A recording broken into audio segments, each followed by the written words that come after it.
Serka Amosta Bangun, anggota unit Intel Kodim 0204DS terluka parah setelah dikeroyok oleh oknum anggota Ormas Pemuda Pancasila di Tanjung Morawa, Deli Serdang, Sumatera Utara.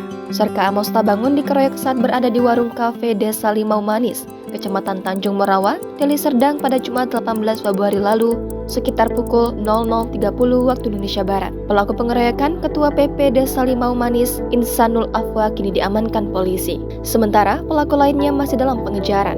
Dari informasi yang diperoleh, korban datang ke warung kafe yang berada di Gang Pancasila Pasar 15 Desa Limau Manis pada Kamis 16 Februari malam sekitar pukul 23.00 waktu Indonesia Barat. Di sana, ia istirahat sebentar bersama dua orang rekannya, Udin Peranginangin dan John yang merupakan anggota Ormas AMPI STM Hilir. Ketika mereka sampai di lokasi, 11 orang anggota PP sudah tiba terlebih dahulu di lokasi dan dipimpin oleh Insanul Afwa. Sebelum terjadi keributan, Serka Amosta Bangun serta dua rekannya itu sempat memesan minuman.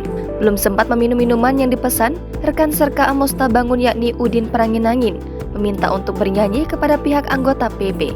Saat itu dijawab oleh anggota PP, hanya Udin saja yang boleh bernyanyi. Mendengar hal tersebut, Serka Amosta Bangun sempat menjawab, kenapa hanya Udin saja yang boleh bernyanyi. Disitulah momen anggota PP mulai menjawab dengan jawaban, terserah kamilah. Tidak lama berselang terjadi keributan mulut dan kemudian anggota PP langsung emosi dan membalikkan meja di tempat itu. Untuk menghindari keributan, Serka Amosta Bangun hendak keluar dari kafe tersebut. Melihat Serka Amosta Bangun akan pergi, Insanul Afwa mengejar Serka Amosta Bangun, langsung memukul menggunakan botol minuman keras bersama 11 orang anggota PP lainnya. Akibat pukulan tersebut, Serka Amosta Bangun terjatuh di lantai dan kembali dikeroyok oleh 11 orang pelaku.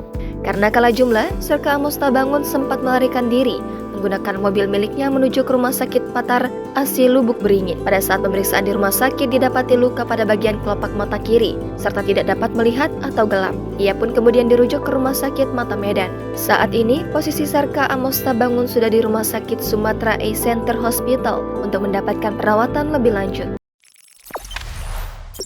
Jangan lupa subscribe, share, komen, dan like ya.